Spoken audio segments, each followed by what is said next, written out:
I decided to cover the men's NCAA Elite Eight. Why? Because the women aren't playing right now, and I've got two games that I want to cover in this. Iowa and Illinois. Now, Iowa is a 9 seed, Illinois is a 3 seed. They're not really Cinderellas by any stretch of the imagination. Um, Iowa took down Clemson, took down Florida, a number 1 seed, took down 4 seeded Nebraska to get to the Elite Eight. Illinois took down 14 seeded Penn, 11 seeded VCU, and 2 seeded Houston. So, them taking out Houston, big deal. A lot of people were talking about Houston, them being underrated. Now, these two teams have played each other this year. Well, they're both in the Big Ten Conference, so of course they've played each other. And that game ended up with Illinois winning 75-69. So, not embarrassing for Iowa in any way, shape, or form. Both of these are decent teams. Illinois was the fourth best team in the conference during conference play, and Iowa was the ninth best. Illinois was 15-5 in the conference. They went 27-8 this year, ranked 13th. Iowa went. They're not ranked. They're 24-12. They are 10-10 in the conference. So these two teams are pretty interesting. Burt McCollum, who is the head coach, the first year head coach of the Iowa Hawkeyes, was at Drake before Iowa. Went to the round of 32 in his 1 year at Drake. He went 31-4. 1 year at Drake got him into the round of 32. Before that, he was in Division Two with Northwest Missouri State Bearcats.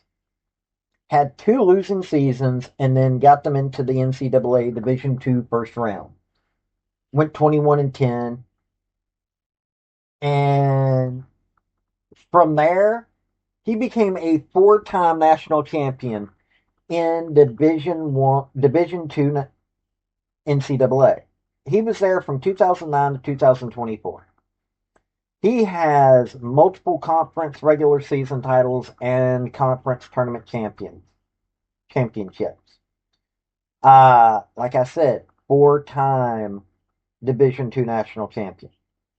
He's gotten up to the Sweet 16 multiple times. I mean, this guy did really good. And what he did at Drake as conference regular season and conference champion got him into the round of 32. I mean, Missouri Valley school, so it's not like it's a major school.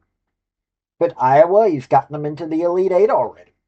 That's saying something. Now, Brad Underwood, a little bit more chaotic history. 3 years at Stephen F. Austin, and and everything was vacated.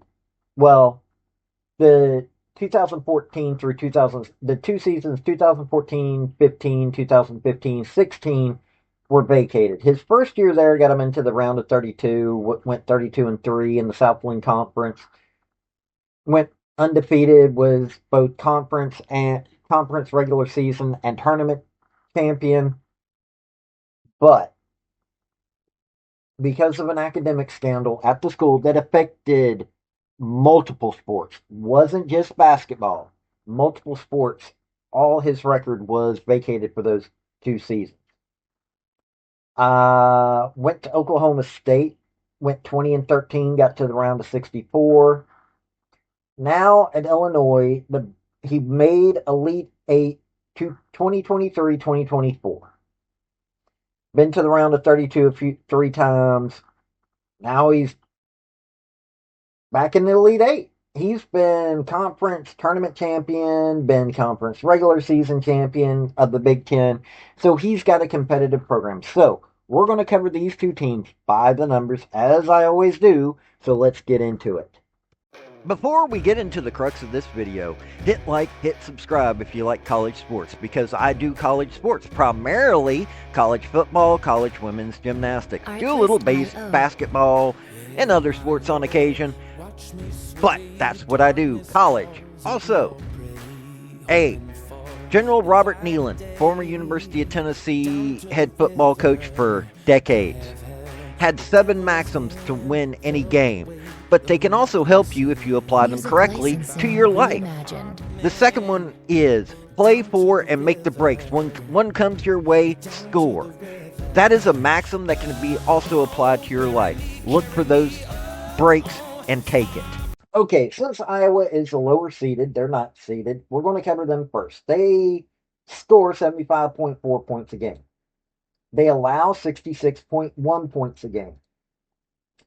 49% field goal percentage.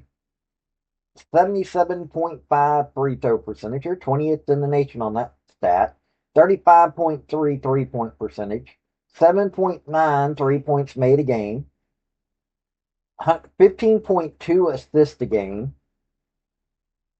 27.1 defensive rebounds a game.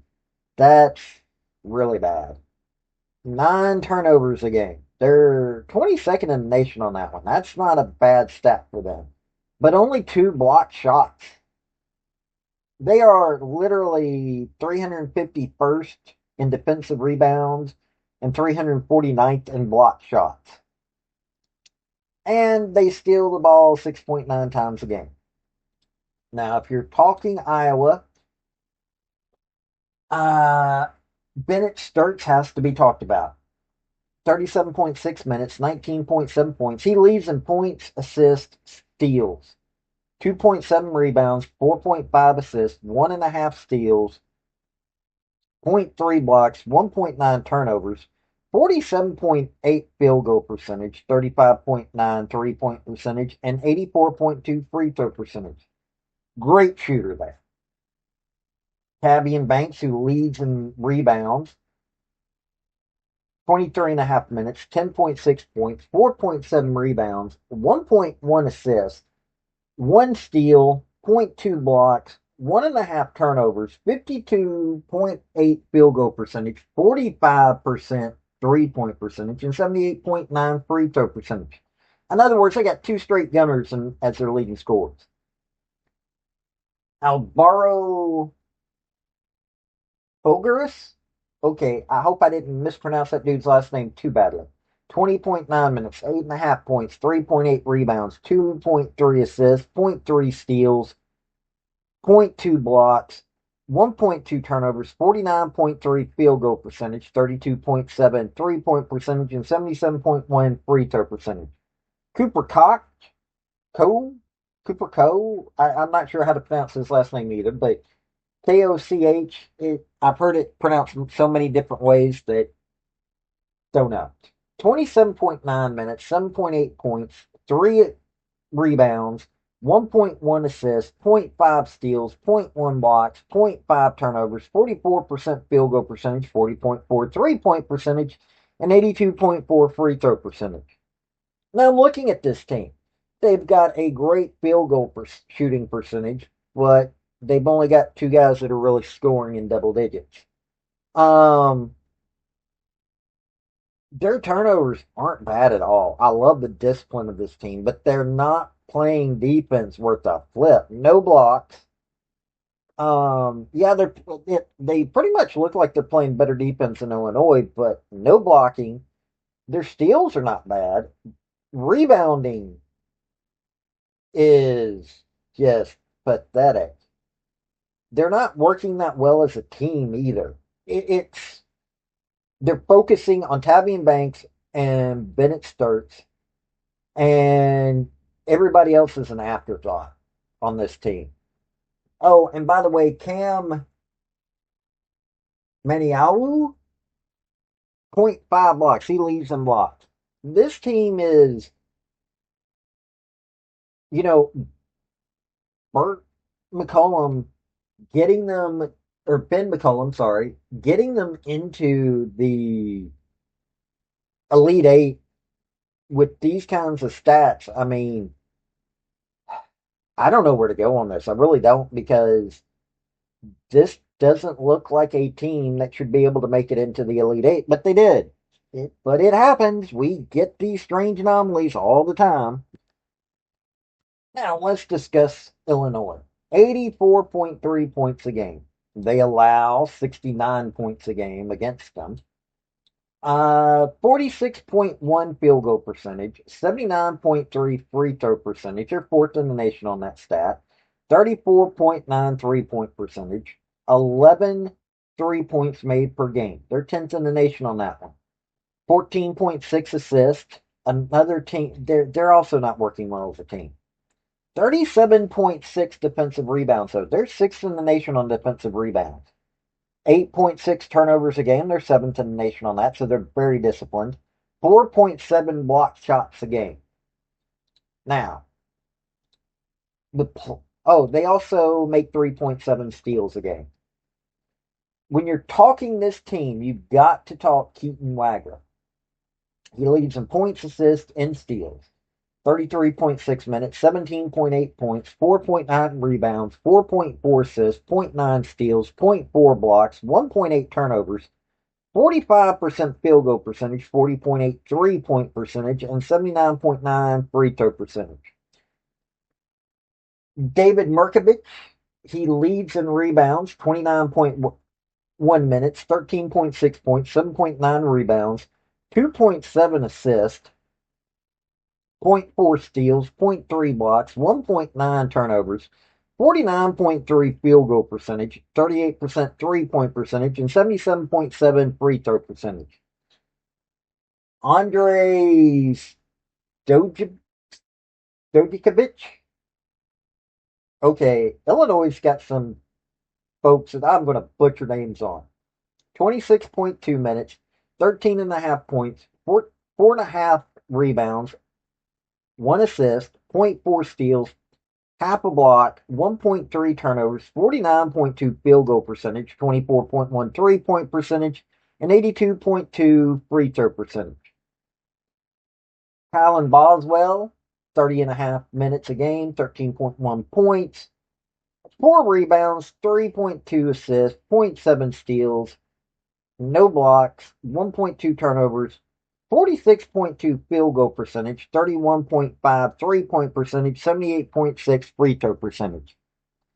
Now I'm looking at this team. They've got okay field goal percentage numbers. Anything not close to 50%, I always am concerned about the team.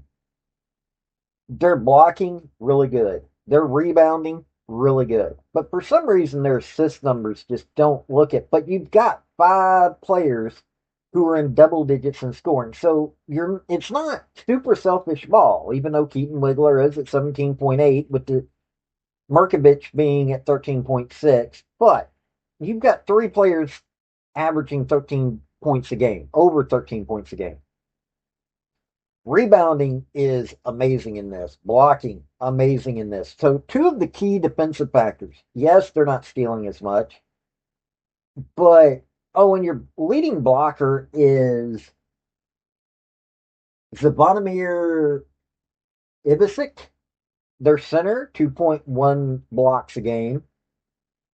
You've got some really good players that are doing some really good things on this team. A little concerned about shooting percentage, but still, they're doing what they need to do. And though assist wise, it doesn't look like they're much of a team. They're doing much in the way of team play. When you've got 5 players that are scoring in double digits, yeah, that proves that there is some teamwork going on there. Plus, their rebounding is really good. I love the rebounding blocks. I'm a classics guy. Rebounding blocks, shooting percentages, who's getting the looks, all that matters. And this team has all of the classic ways to win games. I'm looking at both these teams. They both are pretty equal when it comes to points against and scoring, though. Illinois is doing a far better job of that. Even though Iowa's got the better shooting percentage, Illinois is just going good when it comes to scoring. Rebounding, one of the keys to any good game. Rebounding comes down to it a lot. Block shots, another key. Steals, okay, that really helps, but I'm looking at these two teams. I am. And I haven't watched a lot of their games this year. No, they're Big Ten. I usually focus on women, and if I'm going to watch the men, I'm going to watch SEC play, primarily my Tennessee balls. But I'm looking at this by the stats. I'm looking at it via what I've seen so far. Honestly, I don't know what the professionals are going to say. Oh, this is a rematch game. I'm going with the Illini. The Fighting Illini, and not to mention, I'm going to say this. I kind of like the idea of Illinois getting into it. I really do. I want to see them up against Arizona um, over Iowa. Uh, Nothing against Iowa or anything. I like what I'm seeing, even though I can't pronounce half their names. I like what I'm seeing with Illinois. So I want to see what they do. So while yes, it's kind of personal opinion on this, it isn't. Looking at the stats, looking at how they played, yes, Iowa's had to overcome much bigger challenges, but Illinois knows how to play Iowa. They've already beaten Iowa. It's difficult to beat a team the second time around, and Iowa got hot. I don't know what's going on with them, but they got hot. They beat Florida by 1 point, Clemson by 6, Nebraska by 6. But I'm looking at everything, and I really do think that Illinois is playing a more dominant game, and I think that's going to show out in this game. I don't think it's going to be an easy game for Illinois, but looking at the stats, like I said, this is an Illinois game. So that's my opinion. Looking at the numbers, looking at everything, that's what I'm thinking. This has been Paul with Redneck Sports. Y'all have a good day now. Bye. Hey, folks, before you leave, if you're can't become a member via my YouTube channel, which that's for my thinker. I've also got sports. I've got a Patreon. If you really, really want to help me out, I would be much appreciated. But hey, hitting like, hit subscribe, hit commenting, all those things really help me out. Have a good day.